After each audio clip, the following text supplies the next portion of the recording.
오늘 우리가 읽은 성경은 기독교 최초의 순교자인 스데반의 순교에 관한 대목입니다. 하지만 이 사건의 발단은 사도행전 6장 후반부터 이어집니다. 그래서 오늘은 사도행전 6장 8절에서부터 우리가 읽은 7장 마지막 부분까지 좀 많은 양의 내용을 본문으로 스데반 잠들다라는 제목으로 은혜를 나누도록 하겠습니다.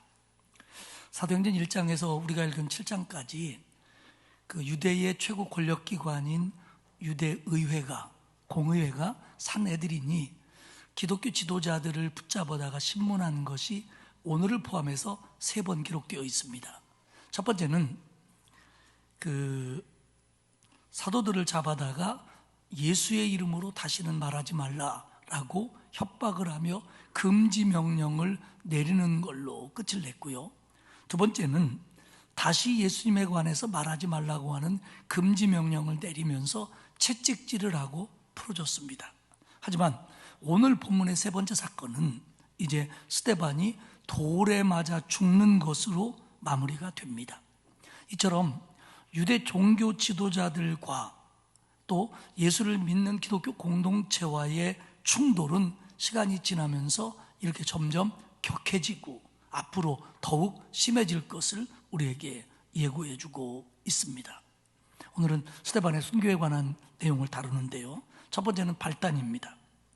사도행전 6장 8절은 스데반을 이렇게 소개합니다. 스데반이 은혜와 권능이 충만하여 큰 기사와 표적을 민간에 행하니. 이미 사도행전 6장 5절에서 예루살렘 교회의 7집사를 소개하면서 맨 먼저 이름으로 스데반을 거명했습니다. 그리고 그들의 자격을 이야기하면서 그들의 특징이 믿음과 성령이 충만한 사람들이라고 말했고, 3절에서는 성령과 지혜가 충만하여 칭찬받는 사람들이라고 묘사를 했습니다. 이어서 8절에서는 스데반은 은혜와 권능이 충만하여 이렇게 표현을 합니다. 은혜가 충만했다. 은혜, 성령이 주는 선물로 하나님의 돌보심과 그리고 도우심의 총체를 의미합니다. 권능, 성령이 임재한 결과로 나타나는 능력입니다. 그러니까 스데반은 이 은혜와 권능이 충만해서 기사와 표적을 행했다는 겁니다.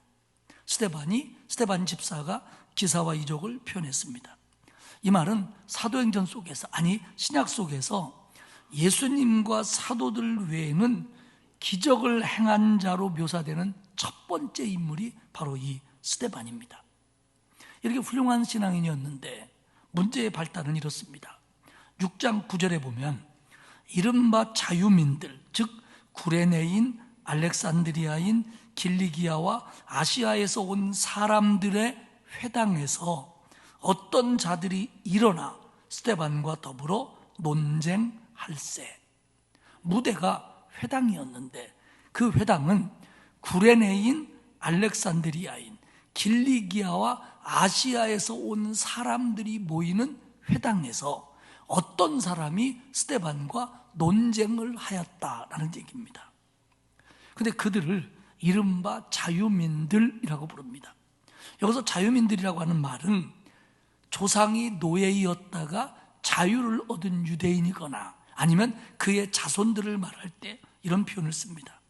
그래서 유대인들이 바벨론에도 잡혀가고 그 다음에 뭐 어디의 지배도 받고 헬라의 지배도 받고 로마의 지배도 받고 이런 과정 속에서 많은 노예들이 생겼었습니다. 그러다가 또 이런저런 과정으로 자유인이 되기도 했거든요. 그런데 이들은 어디서 왔냐면 구레네, 알렉산드리아, 길리기아와 아시아에서 온 회당 온 사람들이 였고 그들이 모이는 회당이 있었다는 겁니다. 그러니까 이들은 앞에서 얘기한 디아스포라 유대인, 바로 헬라파 유대인들입니다. 이들 중에 지적하고 있는 구레네와 알렉산드리아, 어디입니까? 바로 애굽 북쪽을 얘기합니다. 그러니까 아프리카 북쪽 지중해 연안을 얘기하는데 여기는 헬라의 지배를 받고 있었고 지금은 로마의 지배를 받습니다. 알렉산드리아라고 하는 도시는 지금 이집트의 도시인데 성서학자들에 의하면 이 사도행전이 기록될 때 인구가 50만인 큰 도시였습니다. 그런데 그 인구 50만 중 그때에 유대인이 10만 정도가 됐다는 겁니다. 그러면 굉장히 많은 유대인들이 유대 땅이 아닌 애굽 땅인 이집트의 알렉산드리아에 살고 있었다는 얘기가 됩니다. 그러면 왜 많은 유대인들이 알렉산드리아에서 살게 되었을까? 우리는 이해를 좀 해야 됩니다. 북왕국 이스라엘이 아수르에게 망하고 남왕국 유다는 바벨론에게 망하는데, 북왕국을 망한 아수르가 강력한 힘을 가진 중동의 최대 국가가 됩니다. 그러다가 시간이 흐르면서 이 아수르가 점점 그 국력이 쇠해집니다. 이때를 기해서 그동안 길을 펴지 못했던 애굽, 이집트가 이제는 중동의 패권을 차지하려고 커집니다. 반면에 신흥국가인 바벨론도 놓칠세라 중동에서 세력을 확장합니다. 그리고 이 세력이 만나는 충돌 장소가 바로 팔레스타인, 이스라엘 지형이었습니다. 그러다 보니까 아수르는 패망해가고 남왕국은 약해져 있고, 남왕국의 지도자들은 애굽 쪽에 줄을 쓸까 바벨론 쪽에 줄을 댈까 이런 고민을 하게 됩니다. 그러다가 바벨론이 득세하면서 결국 남왕국 유다가 주전 586년에 망하는데, 이런 망하기 전 과정 속에서 친애굽 쪽에 있었던 사람들이 바벨론에 끌려가기 전부터 애굽으로 이주하기를 시작합니다. 물론 그때 알렉산드리아로 갔던 건 아닙니다. 그러나 나일강 하구의 델타 주변, 그러니까 지중해 연안의 도시들로 그들이 몰려들었고, 나중에는 그들이 알렉산드리아에 집결해서 많은 유대인들이 사는 디아스포라 공동체를 이루었다는 겁니다. 실제적으로 지금도 그 알렉산드리아는 유대인의 큰 회당이 있고요, 구약성서가 히브리어로 기록됐는데, 이 구약성서의 히브리어를 주전 2세기, 3세기경에 헬라어로 번역을 합니다. 근데 이 구약성경 중에 가장 오래된 헬라어 번역본을 70인역이라고 그럽니다. 70명이 번역했다고 그래서 셉튜아진타라고 그러는데, 이 70인역이 알렉산드리아에서 번역이 됩니다. 그래서 그 가장 오래된 구약성경의 신약 헬라어 역본을 알렉산드리아 역본이라고 부릅니다. 그만큼 알렉산드리아에 유대인이 많이 살았다는 얘기입니다. 그러니까 많이 유대인들이 살다 보니까 이제는 거기서 많은 유대인들이 또 예루살렘으로 돌아오기도 했다고 하는 겁니다. 우리는 아프리카 그러면 좀 문화적으로 뒤떨어지고 왠지 못 살 것 같고 막 더울 것 같고 그런데요, 사실 북아프리카, 그러니까 모로코나 튀니지나 이 이집트의 북쪽 도시들은, 지중해 연안의 도시들은 굉장히 아름답고 문화적으로, 예술적으로, 종교적으로 뛰어난 도시들이 많습니다. 그래서 초대교회에 알렉산드리아 교회가 굉장히 큰 교회였고요, 어거스틴 같은 사람의 고향인 튀니지의 카르타고가 바로 그런 곳에 있었다고 하는 겁니다. 거기서 온 사람들이 모이는 회당, 그리고 길리기아와 아시아에서 온 사람들이 모이는 회당, 같이 모였는지 두 개였는지는 정확하게 구분은 안 됩니다. 그러면 이 길리기아와 아시아라고 하는 것은 지금 말하면 터키입니다. 이런 사람들이 모여서 우리가 하나 알 수 있는 것은, 당시 예루살렘에 성전만 있는 것이 아니라 이렇게 디아스포라가 모이는 회당들이 있었다는 겁니다. 헬라파 유대인들이 모이는 그 회당에 아마도 스데반이 어디 출신인지는 정확하게 나와 있지 않지만 그는 헬라파 유대인입니다. 그렇기 때문에 그 회당들을 출입했을 것이고, 그가 예수를 믿은 뒤에, 언제 믿었는지 모르지만 그 회당에 가서 십자가에 못 박힌 예수가 부활했고 그가 우리를 구원하실 그리스도다라고 복음을 전했다는 겁니다. 그런데 그 회당에 있었던 많은 헬라파 유대인들은 그 스데반의 얘기를 듣지 않고, 그 말이 무슨 소리냐, 그게 맞냐 하면서 스데반과 논쟁을 했다는 겁니다. 그런데 여기서 사용된 이 논쟁하다라고 하는 동사의 시제는 이 논쟁이 상당 기간 계속됐음을 말하는 그런 동사입니다. 그러니까 스데반은 아무리 그들이 반대해도 회당에 가서 복음을 전했고, 전할 때마다 그들과 부딪혔다는 얘기가 됩니다. 그런데 이렇게 계속되는 논쟁은 사실 논쟁이 되지 못했습니다. 왜냐하면 그들이 스데반을 감당할 수 없었기 때문입니다. 사도행전 6장 10절은 이렇게 얘기합니다. 스데반이 지혜와 성령으로 말미암아 그들이 능히 당하지 못하여.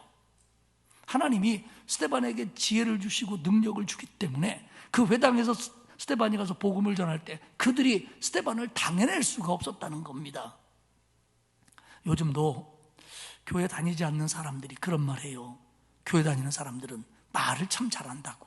근데 이게 맞아요. 왜냐하면 말을 잘하는 게 아니라 예수님이 약속하셨습니다. 누가복음 21장 15절에 보면 내가 너희의 모든 대적이 능히 대항하거나 변박할 수 없는 구변과 지혜를 너희에게 주리라. 걱정하지 말아라. 너희들이 복음을 전하다가 혹은 어떤 논쟁을 하다가 신앙적 반대자나 핍박자나 박해자를 만나면 걱정하지 말아라.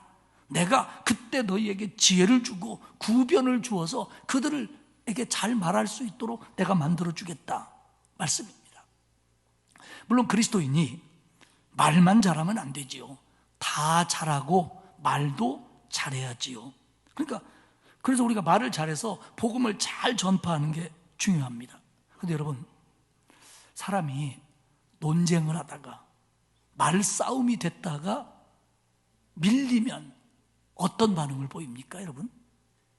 여러분들은 안 해봐서 모르겠지만 대부분 사람들, 이게요, 어린애들끼리 논쟁하다가 밀리면 웁니다. 그리고 어른들은요, 논쟁하다가 밀리면 성질내요. 그래, 너 잘났다, 이렇게 나옵니다. 그러니까 이들이 지금 이 회당에서 그 스데반에게 복음적으로 밀리고 있으니까 말로는 못 이기는 거예요. 진리로는 못 이기는 거예요. 그러니까 이들이 술수를 씁니다. 그 중에 하나가 바로 모함입니다. 11절에 보면 그들이 사람을 매수해서, 스데반이라고 하는 사람이 모세와 하나님을 모욕하는 말을 우리가 들었다라는 말을 회당과 예루살렘에 퍼치도록 모함을 합니다. 그러니까 결국 이게 뭐냐면 하나님과 모세를 모독했다? 이게 뭐냐면 하나님과 율법을 모독했다는 겁니다. 이게 신성모독죄입니다. 그러면 당신은, 이 죄는 사형까지 갈 수 있는 중죄입니다. 이렇게 소문을 퍼뜨리며 스데반을 모함하는 겁니다.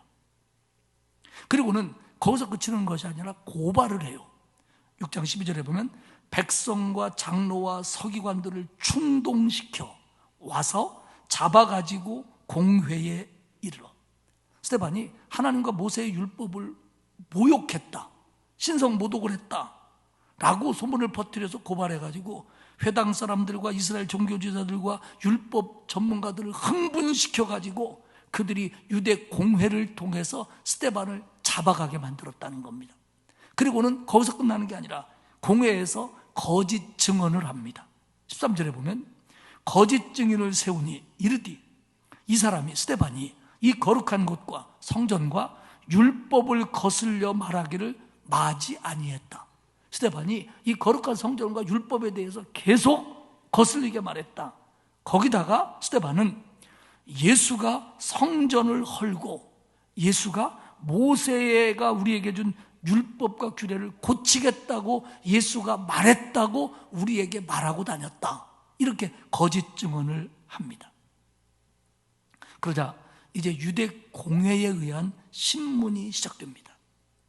고발의 내용이 무거웠고요, 그들의 적개심이 굉장히 컸습니다. 아주 분위기가 심각해집니다. 그런데 스데반은 조금도 두려워하지 않습니다. 그리고 조금도 위축되지 않습니다.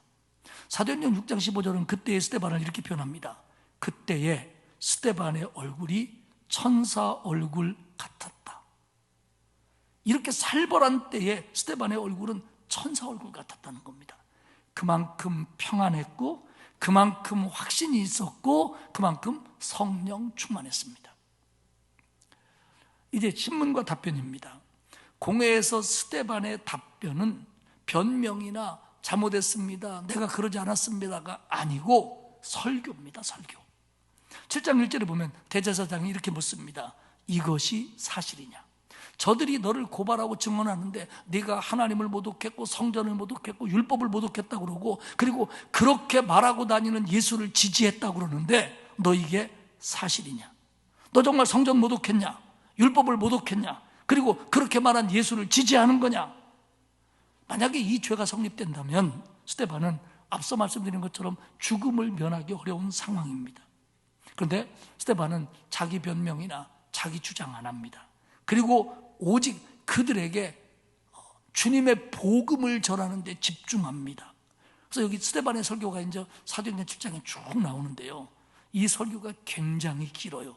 이게요, 사도 외의 제자, 그러니까 예수님의 사도 외의 제자의 유일한 설교입니다. 그리고 사도를 포함한 사도행전에 기록된 모든 설교 가운데 가장 긴 설교가 바로 스데반의 설교입니다. 스데반은 첫 번째 거기서 하나님과 아브라함의 언약을 중심으로 족장들의 역사로 이야기를 시작합니다. 사도행전 7장 2절과 3절입니다. 스데반이 이르되 여러분 부형들이여 들으소서. 아주 부드럽게 시작을 해요. 그러면 뭐라고 하냐면, 우리 조상 아브라함이 하란에 있기 전 메소보다미아에 있을 때에 영광이 하나님이 그에게 보여 이르시되 내 고향과 친척을 떠나 내가 내게 보일 땅으로 가라 하시니. 한번 내 얘기 좀 들어보십시오.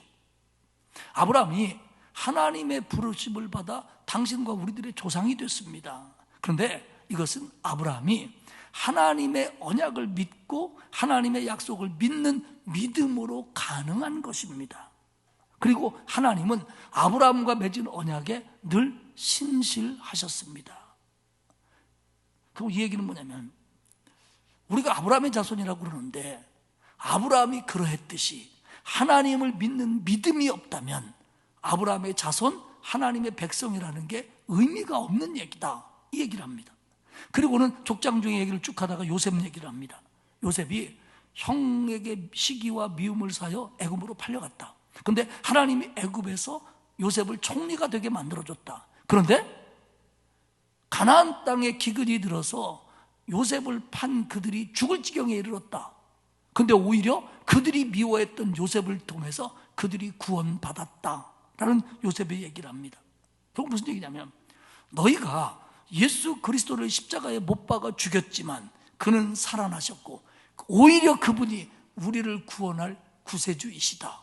그 얘기를 첫 번째 설교로 합니다. 두 번째는 모세에 대해서 이야기를 해요. 모세를 통해서 출애굽 과정과 율법을 얘기합니다. 왜냐하면 스데반을 고발한 내용 중에서 스데반이 율법을 모독했다, 율법을 뜯어고친다고 했다, 이렇게 얘기를 했거든요. 그러니까 스데반이 사도행전 7장 22절과 23절에 이렇게 얘기해요. 모세가 애굽 사람의 모든 지혜를 배워 그의 말과 하는 일에 능하더라. 나이가 40이 되매 그 형제 이스라엘 자손을 돌볼 생각이 나더니. 모세가 너희가 알고 있는 것처럼 바로의 궁전에서 성장했다. 근데 모세가 성인이 되어갖고 이 불쌍한 자기 백성을 어떻게 해야 되나 그렇게 돌아볼 고민을 하게 됐다. 이건 하나님이 주신 생각인데 이스라엘 백성들이 모세의 그런 좋은 생각을 받아들이지 않고 자기 동족이 핍박받는 것 때문에 일으켰던 살인을 들추어냄으로 말미암아 모세는 미디안 광야로 도망칠 수밖에 없었다. 그는 40년 후에 애굽으로 돌아와서 이스라엘 백성을 출애굽시켰고 40년 동안 이스라엘 백성을 하나님의 능력으로 이끌고 기사와 표적을 나타냈다. 그러나 이스라엘 백성들은 그 광야에서 모세를 따르지 않았고 하나님을 거역했고 불순종했고 금송아지를 만들어 숭배하는 우상 숭배까지 했다. 너희가 나를, 스데반에게 직접적으로 이렇게 말하지 않지만 스데반이 말하는 건 그거예요. 내가 모세의 율법을 모독했다고 그러는데 진짜 율법을 모독한 사람들이 누구냐? 광야에서 금송아지 만들어서 우상 숭배하고 하나님 배반했던 너희의 조상이, 우리의 조상이 하나님의 율법을 모독한 거 아니냐? 그리고 바벨론에 포로 잡혀갈 때까지 계속 우상 숭배하지 않았냐? 결국 율법을 모독한 건 니네가 그렇게 자랑처럼 여기는 우리의 조상이었고 지금 너희도 하나 다를 바 없다, 그겁니다. 세 번째는 다윗과 솔로몬의 얘기를 하면서 성전 얘기를 합니다. 사도행전 7장 46절, 47절, 48절에 뭐라고 얘기냐면 다윗이 하나님 앞에서 은혜를 받아 야곱의 집을 위하여, 이스라엘 백성을 위하여 하나님의 처소를 준비하게 하여 달라고 하더니 솔로몬이 그를 위해서 성전을 지었다. 그러나 지극히 높으신 이는 손으로 지으신 곳에 계시지 아니하시나니. 한번 들어봐라. 다윗과 솔로몬은 정말 순수한 마음으로 하나님의 처소인 성전을 지었다. 근데 어떻게 됐냐? 시간이 지나면서 이스라엘 백성들의 성전 예배는 종교적 형식주의로 타락했다. 그리고 마침내 바벨론에게 잡혀가기 전에는 우상이 성전 안에 들어오는 일까지 저질렀다. 너희들이 스데반이 성전을 모독했다고 그러는데 사실 너희 조상들이 성전을 모독했다. 그리고 지금 너희들도 성전을 모독하고 있는 거다. 왜냐면요, 당시 유대인들이 자부심을 느끼고 프라이드를 갖고 가치로 여기는 것이 세 가지였습니다. 하나는 아브라함의 자손이라고 하는 선택된 하나님의 백성이라고 하는 거. 두 번째는 자기들에게만 하나님이 주신 율법이 있다는 거. 세 번째는 자기들에게만 하나님을 만날 수 있는 성전이 있다는 겁니다. 이거 가지고 내용과 관계없이 이것 때문에 자기들은 하나님의 백성이라는 거예요. 스데반은 지적합니다. 그래, 아브라함이 어떻게 하나님의 백성이 됐냐? 하나님을 믿고 따를 때다. 그러니까 이스라엘 백성이 중요한 게 아니라 하나님을 믿고 따르는 게 중요하다. 율법 있기만 하면 뭐하냐? 순종하고 지키는 게 중요하지. 성전 있기만 하면 뭐하냐? 하나님을 만나고 정말 하나님의 사람으로서 제대로 된 예배를 드려야지. 이걸 지적하는 겁니다. 그러니까 이들이 이제 막 부글부글 끓어오르죠. 그러면서 스데반은 사태가 아주 힘들어진다는 걸 알면서도 그들에 대한 지적을 시작합니다. 7장 51절입니다.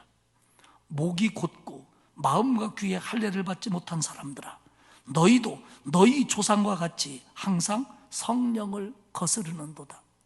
너희 조상이 하나님의 백성답지 못했고 율법을 지키지 못했고 성전 예배를 지키지 못했다. 그런데 너희도 그들과 똑같이 성령을 거스리고 있도다.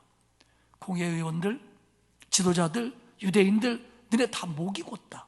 완악한 사람들이다. 이 표현은요, 이스라엘 백성들이 40년 동안 광야에서 모세가 말씀해 주는 하나님을 따르지 않고 그 하나님의 명령을 거역했을 때 표현한 단어가 뭐냐면 목이 곧다는 거예요. 너네 광야에서 하나님 거역한 사람들하고 똑같은 사람들이다. 그리고 마음과 귀에 할례를 받지 못했다. 너희들은 거룩하지 않아서 하나님의 뜻을 거부하고 하나님의 음성을 거절하고 있다.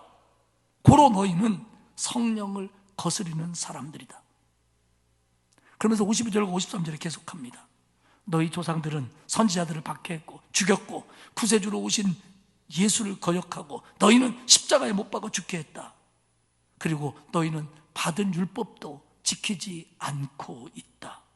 너희는 완악하고 성령을 거스리는 자들이다. 이게 스데반의 설교입니다. 세 번째 부분은 이제 스데반의 순교입니다. 스데반을 신문하려고 벌을 주려고 끌고 온 공회의원들은 이 얘기를 듣더니 경로합니다.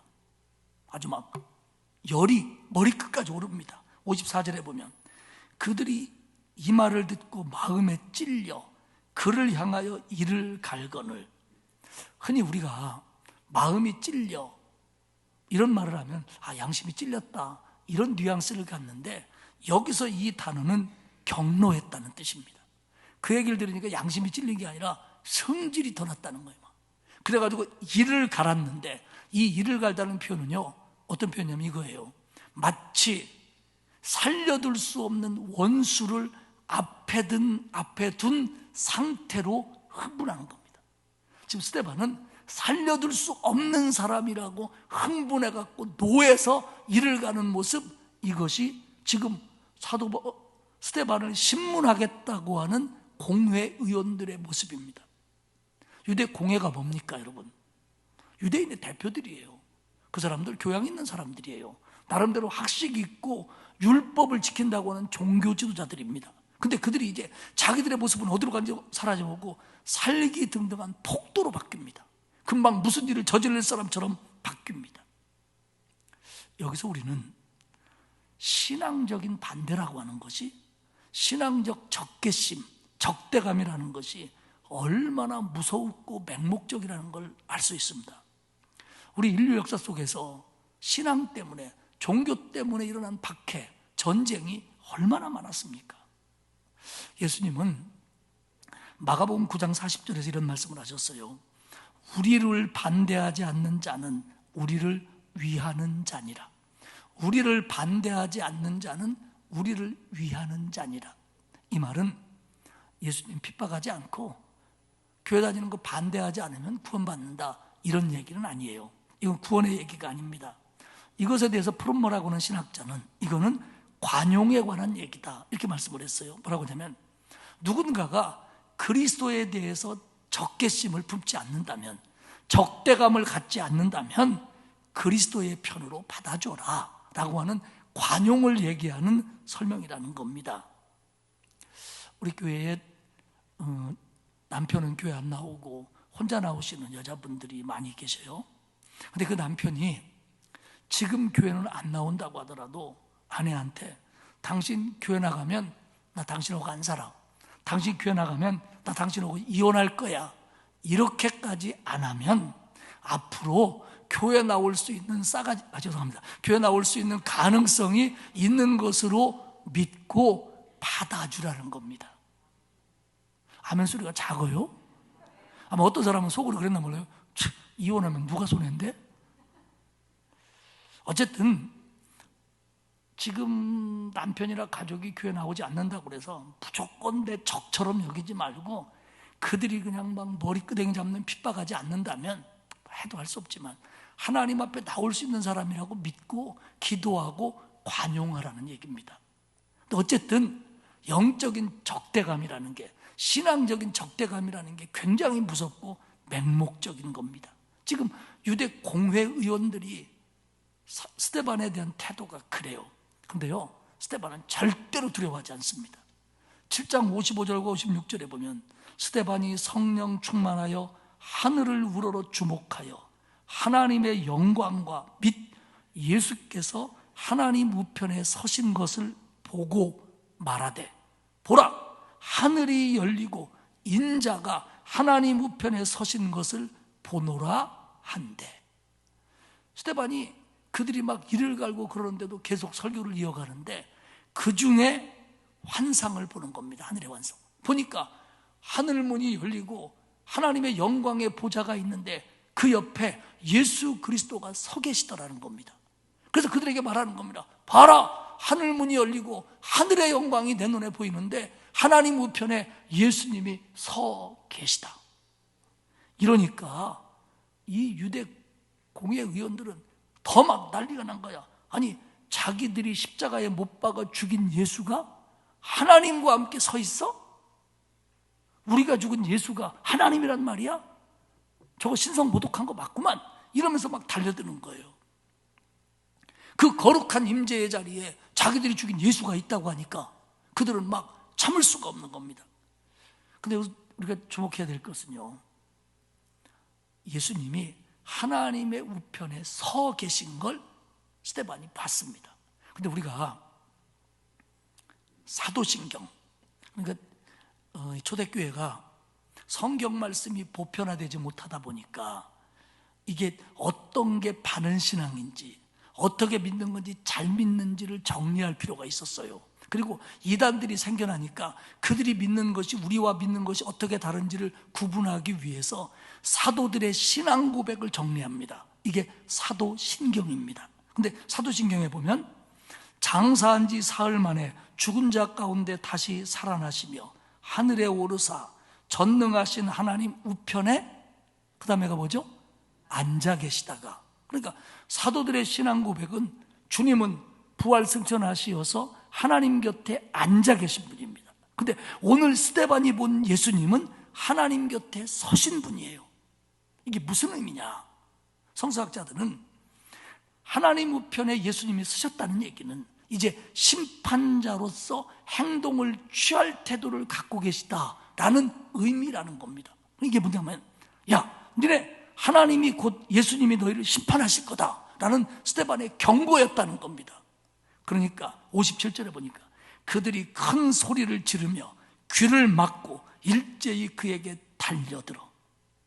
더 이상 스데반이 설교를 못합니다. 설교를 중단시킵니다. 막 소리를 지르면서 막 귀를 막고, 여기서 귀를 막고라는 다른 의미는 중단시켰다는 뜻이에요. 막 소리 지르면서 저 입 막아라 그러면서 막 스데반에게 달려드는 거예요. 이들이 지금 스데반을 재판하는 사람들이에요. 신문하는 사람들이에요. 법을 집행하는 사람들이에요. 그런데 이들의 행성은 지금 완전 폭도입니다. 비상식적으로 스데반의 재판은 끝나버려요. 아마도 계속 설교하게 했더라면 스데반은 그렇게 설교했을 겁니다. 그러니 주님이 저기 서 계시니 너희들 회개해라. 그리고 예수 믿고 돌아와라. 그렇지 않으면 너희 심판을 받을 거다. 여기까지 갔을 거예요. 근데 그거를 못하게 하고 달려드는 겁니다. 그리고는 하수인들을 통해서 스데반을 성 밖으로 내쳤고 돌로 칩니다. 돌로 쳤다는 표현이 58절과 59절 두 번이나 기록되는데, 이 사용된 동사는 돌로 치는 행동이 일정 시간 계속됐다 이런 뜻입니다. 그러니까 죽을 때까지 던졌다는 겁니다. 여기서 성 밖은 아마도 흰놈 골짜기거나 기드론 계곡이거나 아니면 예수님이 십자가에 달렸던 그 자리일 수도 있습니다. 그렇게 스데반을 끌어다가 공회의 의원들과 하수인들이 돌로 쳐서 스데반을 죽였다는 겁니다. 그런데 사도행전 7장 마지막 부분인 59절과 60절은 이렇게 말합니다. 그들이 돌로 스데반을 치니 스데반이 부르짖어 이르되, 여기서 부르짖어는 아파서 아이고 나 죽네가 아니라 기도하는 모습입니다. 주 예수여 내 영혼을 받으시옵소서 하고 무릎을 꿇고 크게 불러 이르되, 주여 이 죄를 그들에게 돌리지 마옵소서. 이 말을 하고 자니라. 주님, 내 영혼을 부탁드립니다. 그리고 큰 소리로 기도하기를, 마지막 기도가 뭐냐면 자기에게 돌을 던져 죽게 만드는 그들을 용서해달라고. 점잖은 것 같고 신앙 있는 것 같아 보였던 공회 의원들이 폭도가 되고 그들의 하수인에 의해서 돌에 맞아 죽는 스데반의 마지막 기도가 그들을 용서해달라는 거예요. 그들을 용서해 주시라는 거예요. 맞아 죽으면서도요. 이 말을 하고 자니라. 성경은 그리스도인이 죽음을 맞이할 때 잔다는 표현을 씁니다. 이 단어가 가지고 있는 뉘앙스는 크게 두 개입니다. 하나는 평안이고 하나는 깨어남입니다. 그러니까 스데반의 죽음은 돌에 맞아 죽는데 평안했다는 거예요. 잠드는 것처럼. 그리고 그는 주 안에서 다시 깨어난다는 겁니다. 스데반이 그렇게 잠듭니다. 그런데요, 스데반이 하나님께 자기의 영혼을 부탁드리며 이들의 죄를 이들에게 돌리지 마십시오라고 한 기도가 응답이 됩니다. 58절에 보면 중간에 이런 말이 나와요. 증인들이 옷을 벗어 사울이라는 청년 발 앞에 두니라. 8장 1절은 사울은 그가 스데반이 죽임당함을 마땅히 여기더라. 사울, 이제 사도행전 후반부의 모든 이방인 선교를 이끌어갈 그 위대한 선교자 사도 바울이 여기 사울이라는 이름으로 처음 등장합니다. 사울은 분명히 스데반의 죽는 일에 동조했고 가담했습니다. 그러나 직접 돌을 던지지는 않았습니다. 많은 사람들이 상상하기를 스데반도 헬라파 유대인이고 사도 바울도 헬라파 유대인이었기 때문에 차마 돌을 던지지 못했을 거다라고 말하는 사람이 있는데 그건 잘못된 견해입니다. 왜냐하면 이 재판이 논쟁이 되고 모함이 되고 고발이 되는 과정 속에서 핵심적인 역할을 했던 사람들은 헬라파 유대인들입니다. 그렇기 때문에 그들이 스데반을 미워하지 않았다 그렇게 말할 수는 없습니다. 그러나 또 하나의 상상은 사도 바울은 길리기아 다소 출신의 사람입니다. 그러면 스데반과 논쟁이 있었던 회당을 설명할 때 구레네인, 알렉산드리아인, 길리기아인, 아시아에서 온 사람들의 회당, 그러니까 사도 바울도 길리기아인들이 모여있는 회당에 출입하는 사람이었습니다. 스데반은 어디 출신인 헬라파 유대인인지는 모르지만 어쩌면 길리기아인이 있는 포함된 회당에서 사도 바울과 안면이 있었던 사람일 수도 있고, 보다 분명한 건 이 논쟁이 길리기아 출신의 헬라파 유대인들하고도 계속됐다는 건 확실합니다. 그리고 더 정확한 것은 사도 바울은 스데반이 죽어가는 모습을 봤고, 그가 마지막에 어떻게 기도했고 어떻게 죽었나를 봤고, 그 시점에서는 스데반이 죽는 게 당연하다고 여겼던 사람입니다. 그런데 스데반의 기도가 응답되어 하나님의 은혜가 그때 이 옷을 지켰던 사울, 그 일에 동조하고 가담했던 사울에게 임합니다. 그래서 이제 한 장이 넘어가면 사도행전 9장에서 그 사도 바울은 주님의 성령이 찾아와서 만나주시고, 그리고 회개하고 이방인의 사도가 되어 예수 그리스도의 복음을 이방인에게 전하는 가장 기독교 역사상 훌륭한 하나님의 일꾼으로 등장을 합니다. 이 일과 스데반의 죽음, 스데반의 기도가 상관이 없다라고 말하는 사람은 아무도 없습니다.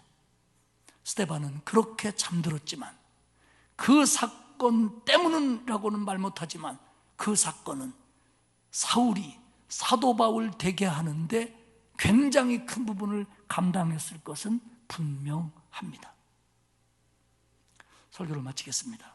사랑하는 여러분, 스데반에게 예수님은 어떤 분이었던 걸까요? 과연 스데반이 믿는 예수님은 어떤 분이었을까요? 스데반이 확신하는 구원은 스데반에게 어떤 가치였을까요? 그리고 스데반이 생각하는 참된 신앙인의 모습은 과연 어떠해야 된다라고 스데반은 생각했던 걸까요? 스데반은 죽음이 위협해도, 아니 죽음이 닥쳐와도, 아니 죽어도 끝까지 높이고 영광 돌려야 될 분이 예수님이고, 죽어도 포기하거나 빼앗길 수 없는 것이 구원이었고, 끝까지 사명을 감당하고 끝까지 순종하고 헌신해야 되는 것이 참된 신앙의 길이라고 분명히 믿었던 사람입니다. 그래서 그는 끝까지 돌에 맞아 죽어가면서도 주님을 높였고 복음을 전하다가 그렇게 잠들 수 있었던 겁니다. 사랑하는 여러분, 어떻게 저와 여러분이 스데반 같을 수야 있겠습니까?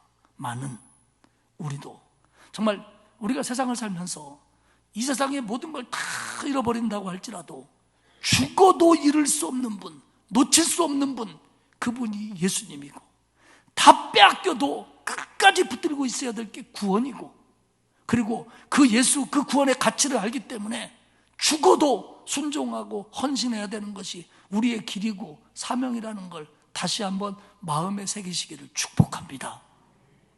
그렇게 될 때 우리도 부족하지만 우리들의 삶과 죽음을 통하여 하나님이 영광 받으실 것이고, 우리가 살아가는 동안 부족하지만 이게 바른 신앙의 길이라고 내가 믿고 걸고 그리고 남들에게 보여줄 수 있을 겁니다. 끝까지 주님 붙잡으시고 끝까지 순종하시고 충성하고 헌신하는 저와 여러분이 되시기를 주님의 이름으로 축복합니다. 하나님 고맙습니다. 예루살렘 7 집사 중에 한 사람이었던 스데반, 그의 헌신과 잠듦을 보면서 하나님, 많은 것들을 느끼게 하니 고맙습니다. 주님, 우리가 부족하지만 세상에서 모든 걸 다 잃는다고 할지라도 주님 붙잡게 하시고, 다 빼앗긴다고 할지라도 이 구원 놓치지 않을 수 있도록 은혜를 베풀어 주옵소서. 그렇게 믿기에 주님이 부르시는 그날까지 끝까지 순종하며 헌신하며 사명 감당하는 우리 모두가 되도록 믿음과 힘과 은혜를 더하여 주옵소서. 감사드리며 예수님의 이름으로 기도합니다. 아멘.